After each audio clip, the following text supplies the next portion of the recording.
आप लोग जिस तरीके से इसको अप्रोच करते हैं या आम आदमी भी जो अप्रोच जी, करता है उसको लगता है कि घटना हुई, एफआईआर हुआ, गिरफ्तारी हो गई, उसके बाद उनको कोई इंटरेस्ट नहीं। जी, जिस तरह से पिछली बार भी इनकी गिरफ्तारी हुई जी, और उनको लोअर कोर्ट ने सज़ा भी दी, हुँ, हाई कोर्ट ने छोड़ दिया उनको, जी, स्टेट ने डिसाइड किया कि हम इनको अपील नहीं करेंगे, सुप्रीम कोर्ट मैटर लेके नहीं जाएंगे। जी, तो जो हमने अभी कहा आपको कि जुडिशियल सिस्टम इसको कैरी ऑन नहीं कर पा रहा है। जी, एक आदमी दबंग हैं, बाहुबली हैं, जो कई नामों से मीडिया में लोग बोलते रहते हैं जी, उसको। तो वो आदमी को लगता है जैसे भय ही नहीं है कि मेरे साथ जो जुडिशियल प्रोसेस है उसको लगता है कि ठीक है, गिरफ्तार हो जाएंगे, बेल हो जाएगा, ट्रायल होगा नहीं होगा, या लैकेडायसिकल ट्रायल होगा। तो चेहरे पर वो रेस्पेक्ट तो दूर की बात है, भय भी नहीं है।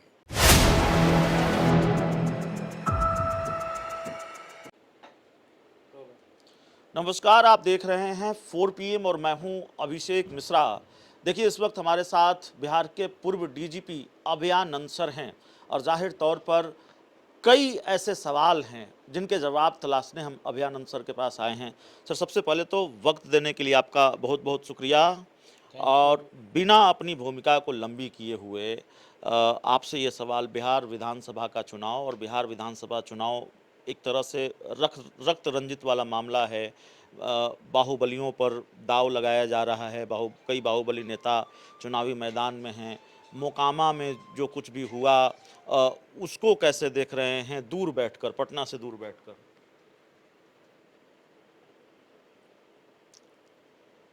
कोई व्यक्ति पर अगर कोई टिप्पणी नहीं की जाए, जी, व्यवस्था पर टिप्पणी की जी, जाए, तो मेरी अपनी सोच जो बनी है वो है कि इस देश में जब संविधान बना जी, तो दो शब्द बहुत तेज़ी से उभरे, एक जस्टिस और एक इक्विटी। इक्विटी तो एक लाइन में संविधान में आ गया कि हर आदमी को वोटिंग राइट्स है, यूनिवर्सल अडल्ट सुफ्रेज जिसको बोलते हैं, तो वो तो एक लाइन में दे दिया गया और हर तबके के लोगों के पास वो शक्ति आ गई। जी, तो उससे एक पावर का एहसास हुआ।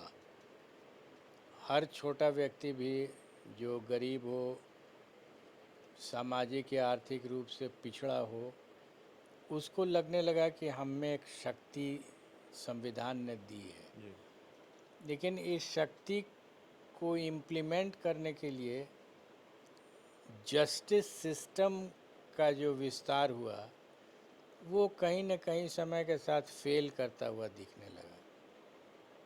तो जो हम कह रहे हैं वो ये कि इक्विटी तो मिला, बहुत अच्छी चीज़ मिली, जी, उससे बराबरी की का फीलिंग आया, लेकिन उस बराबरी को इम्प्लीमेंट करने के लिए जो जस्टिस मिलना चाहिए था, लोअर कोर्ट की अपनी दशा है, हाई कोर्ट आप जानते ही हैं, सुप्रीम कोर्ट को बहुत बड़ी बड़ी शक्ति दे दी गई और उनसे ये उम्मीद की गई कि ये जो इक्विटी मिली है उस इक्विटी को ट्रांसलेट कर सकें इनटू राइट्स, जुडिशियल राइट्स।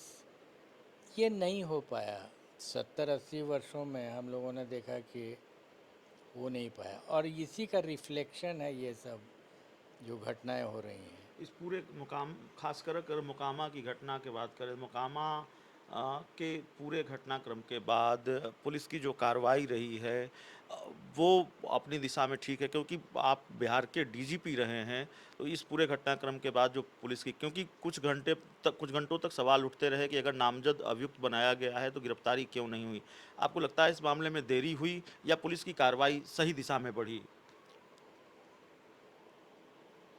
आप लोग जिस तरीके से इसको अप्रोच करते हैं या आम आदमी भी जो अप्रोच जी करता है, उसको लगता है कि घटना हुई, एफआईआर हुआ, गिरफ्तारी हो गई, उसके बाद उनको कोई इंटरेस्ट नहीं। जी जिस तरह से पिछली बार भी इनकी गिरफ्तारी हुई जी और उनको लोअर कोर्ट ने सज़ा भी दी, हाई कोर्ट ने छोड़ दिया उनको, जी स्टेट ने डिसाइड किया कि हम इनको अपील नहीं करेंगे, सुप्रीम कोर्ट मैटर लेके नहीं जाएंगे। जी तो जो हमने अभी कहा आपको कि जुडिशियल सिस्टम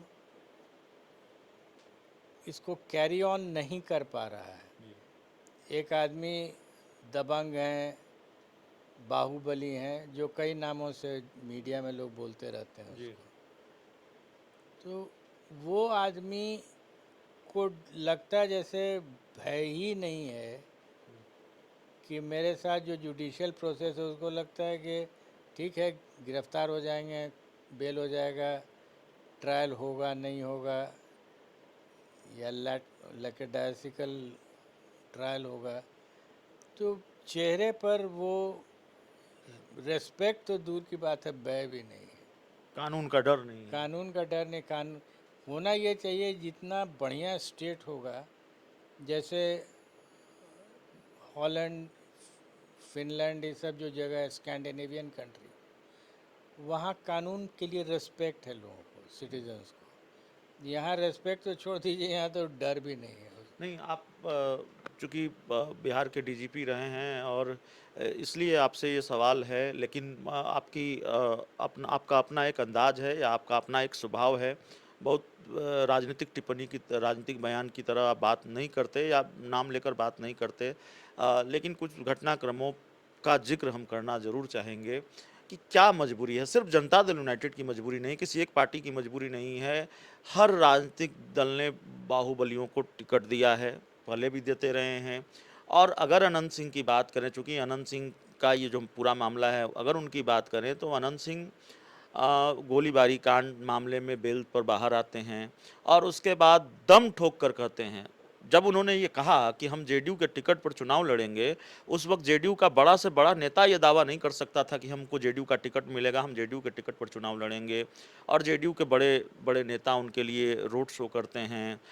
नीतीश कुमार, मुख्यमंत्री नीतीश कुमार उनको मिलने जाते हैं। मेरा सवाल तो बस आपसे यही है कि क्या नीतीश कुमार पहले वाले नीतीश कुमार होते, अगर जैसा कि चर्चा है कि थोड़ा बदल गए हैं, अगर वो बदले नहीं होते तो क्या वो किसी मंत्री के घर में अनंत सिंह से मिलने जाते और उनको अनंत सिंह को जेडीयू का टिकट मिल जाता इतनी आसानी से? फिर वही नाम हम नहीं लेंगे, जी लेकिन किस इलेक्शन में बड़े बड़े नेता लोग इस तरह के बाहुबली के घर पर नहीं गए? जी अगर इसको नैतिकता के रूप में लीजिएगा, वो कानून के रूप में लेते हैं। जिस सज्जन की आप बात कर रहे हैं, वो सज्जन कानून से बरी हो चुके हैं और स्टेट ने अपील नहीं किया है, तो कानूनी रूप से सही है। लेकिन अगर स्टेट अपील कर दिया रहता तो शायद नहीं होता।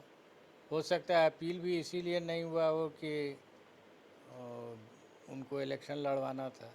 जी तो हर तरह के लूप होल्स हैं चारों तरफ, और उसी लूप होल्स का सहारा सब लोग ले रहे हैं। आप पटना से जब थोड़ी दूर पर बैठकर देखते हैं, आपको नीतीश कुमार में कोई बदलाव नज़र आता है?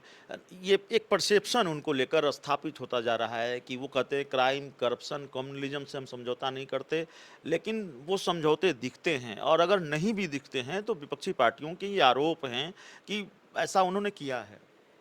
इस क्वेश्चन का आंसर देने के लिए हम बहुत सक्षम नहीं हैं। जी, उसका मुख्यतः एक रीज़न है। नीतीश कुमार को मैंने 2005 से लेकर के 2014 तक देखा था, जी, जब तक हम रिटायर नहीं किए थे। जी, और रिटायरमेंट के समय 5 महीना जब बाकी था, तो अंतिम प्रणाम मैंने उनको किया था कि मैं अब जा रहा हूँ। और रिटायरमेंट के बाद न तो उन्होंने मुझे याद किया, न मैंने उनको याद किया। तो एक फिर जी, 10 वर्ष से ज़्यादा से भेंट ही नहीं है, जी। तो फिर क्या बात हो सकती है? एक सवाल और आपसे बनता है। सवाल ये है कि 2005 के पहले की बात होती है, अपराध का जो ग्राफ था या आतंक राज, जंगल राज की बात होती रही है। नीति अगर था भी तो नीतीश कुमार ने उसको ठीक करने में मेहनत की। आपकी भी भूमिका उसमें बताई जाती है और क्राइम कंट्रोल के मामले में आपका रिकॉर्ड भी बड़ा बेहतर रहा बतौर डीजीपी और बतौर कई जिलों के एसपी के तौर पर, पुलिस अधिकारी के तौर पर। लेकिन बिहार में हालिया जो घटनाएं हुई हैं, चाहे किसी व्यवसायी की हत्या हो, अपराध में घुसकर किसी अपराधी छवि के व्यक्ति को गोली मार दिया जाना हो, बिहार में अभी जो क्राइम की स्थिति है उसको कैसे दे? क्राइम कंट्रोल है, अनकंट्रोल है? इस पर भी मैं कोई टिप्पणी नहीं करूँगा। जी। मेरी एक ही टिप्पणी होती है कि अपराध हो गया, कानून में जो रास्ते हैं अपराध को रोकने के, उस पर आप चल पड़िए और रास्ता निकलता जाता है। अगर आप सीधे सीधे चल रहे हैं कि एक एफआईआर कर दिए, उसके बाद दरोगा जी को डांट लगाए, बड़ा बड़ा जब केसेस हो जाता है तो केवल दरोगा जी को डांट लगाने से कोई फ़र्क नहीं पड़ने वाला है। आपको सोचना होगा, आपको एक बुद्धि लगानी होगी कि इसमें कौन सा एक्ट लगाया जाए। पीएमएलए लगा दिया जाए या बेल कैंसलेशन लगाया जाए, कई तरीके के रास्ते हैं जिसका हमने उपयोग भी किया था और वो रास्ते। नहीं, आपने जो मेरी जानकारी है, आपने बिहार में आर्थिक अपराध इकाई की स्थापना में भी आपका बड़ा योगदान है। हमारा सवाल है कि अगर आज आप बिहार के डीजीपी होते तो क्राइम कंट्रोल के लिए जो सबसे बड़ा कदम होता वो क्या होता, जो आज नहीं उठाया जा रहा है? हाइपोथेटिकल क्वेश्चन है। हर प्रॉब्लम का निदान कानून में है। जी। मैं नहीं मानता हूँ कि कोई हाथ उठा देगा कि कानून में इसका निदान नहीं है। जी। और अगर नहीं है तो आप एडवाइज़र भी हैं टू द चीफ मिनिस्टर, आप उनसे कहिए कि सर इसका कानून बनवाया जाए। जी। डीजीपी एडवाइज़र भी होता है, जी। तो करा दीजिए। अगर सेंट्रल सब कंकरेंट लिस्ट का सब्जेक्ट नहीं है तो तब भी एक्ट बनाया जा सकता है। स्टेट कंकरेंट लिस्ट में लोगों को मालूम है कि कौन लिस्ट का